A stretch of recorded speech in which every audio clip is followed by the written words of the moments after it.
উম্মাতুন ইয়াদউনা ইলাল খায়র, তোমাদের মধ্য থেকে আমি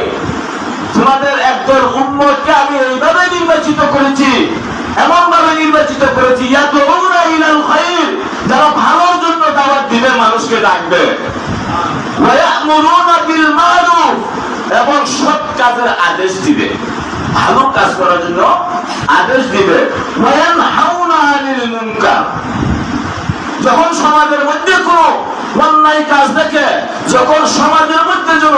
ইসলাম বহির্ভূত কাজ দেখে, যখন সমাজের মধ্যে কোনো শরীয়ত বিরোধী কাজ দেখে, তখন সেগুলোকে তারা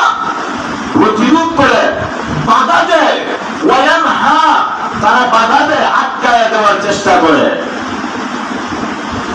এরপরে আল্লাহ বলছে ওয়া উলাইকা হুমুল মুফলিহুন।